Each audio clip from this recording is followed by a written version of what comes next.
Holloway. Ashley, corner three ball, and that's offline. Rebounded by the Energy, and of course we just mentioned the best defensive rebounding team in the entire D-League. This is a team that likes to run their offense in the half court. They don't go out in transition too much. Martin, elbow jumpers offline. He's one of 2 Energy players on assignment from the Memphis Grizzlies, their affiliate. James Murray, nice give and go, and the floater goes. Thought about the 3, it turned into a nice little give and go with 2 Holloway. And that's part of flow, which is absolutely not just reminiscent, but a mirror image of what Rick Carlisle's Mavericks do. This playbook is now that playbook, and you'll see this a lot. You don't see the point guard holding up flow offense. Texas native. They didn't get the call.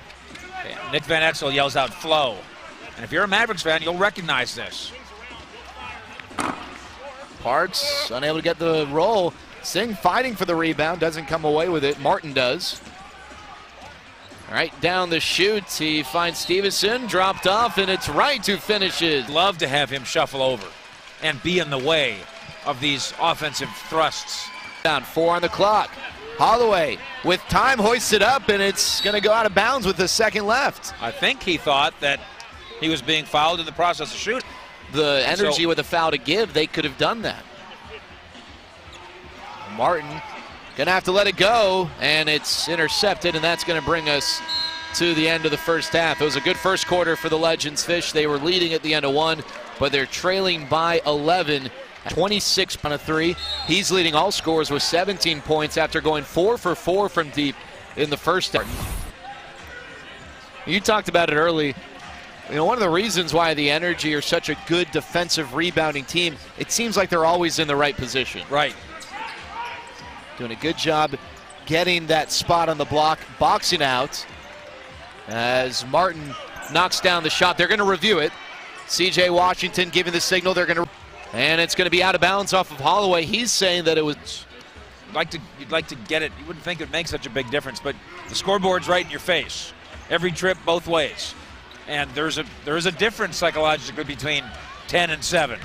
Feels different. Singh going for the block, doesn't get it, and Stevenson with the putback slam.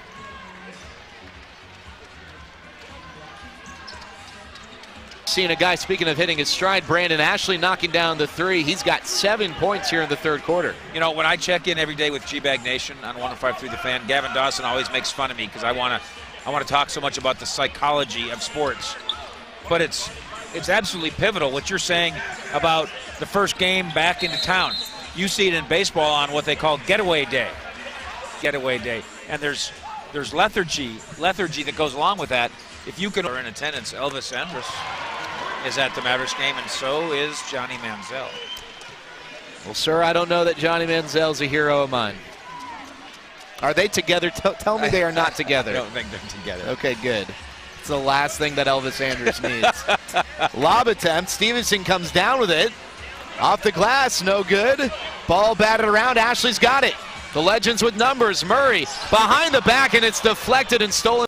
Pledger and Ashley on the floor for the Legends. Stevenson, Martin, Jackson, Wright, and Wisnett. And 2 finds a way to switch shooting hands as he's floating like a helicopter and gets it to go down. Martin with Wilson on his back. Kicks out. Harris. Back to Martin. Faces up. Jumper, and he knocks it down. Pledger. 3 ball, and that one's offline. In his first home game with the Legends, Stephen Pledger now 0 of 3 from deep. Pledger, a guy who he wanted to be a Legend, and he's shown up to a couple of tryouts just to show his wares here. It should be a backcourt violation, and it is. And Ledger from OU now takes away the inside against you. I'm head on back to the bench, take care of our guys, keep them healthy for us. Let's go, Legends. Jared, over to you, my friend. Thanks, Travis, alongside Mike Fisher. Jared Sandler here with you. The Energy leading the Legends 87-77, just underway here in the fourth quarter. And Fish, we heard Dr. Glogow talk about Michael Eric, saying he might be available this weekend. After watching the first 3 quarters of the Legends tonight, it is even more apparent than before the game started how badly this team needs Eric and just a little bit more of a... It's about tonight.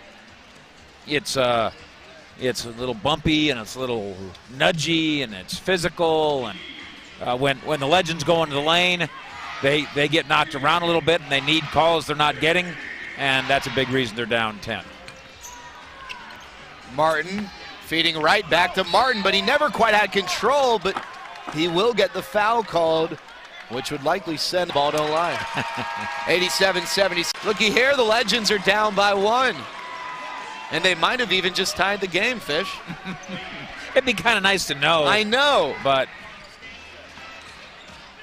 this is the rules world we live in. You talk about the whole psychological thing, a tie and down 1, 2 different deals. Right with Murray on his back. And a nice job by Murray wrapping around to knock it free, but it goes out against the left. Mid-range jumper, shorts. Andrews the rebound. Chance for the Energy to pull within a possession. Last couple offensive possessions for Texas, not setting up a man in the corner.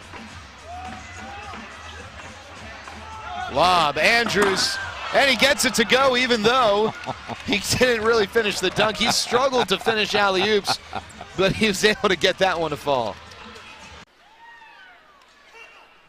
Holloway makes the second. Full court pressure now. See if you can get a 10-second call. Almost stolen by Murray as Harrison gets it across. And it does not look like the Legends are going to foul. 6-point game, they're going to call off the Dogs, and it's going to be an Iowa Energy win, snapping their 5-game losing streak as both teams had decent size.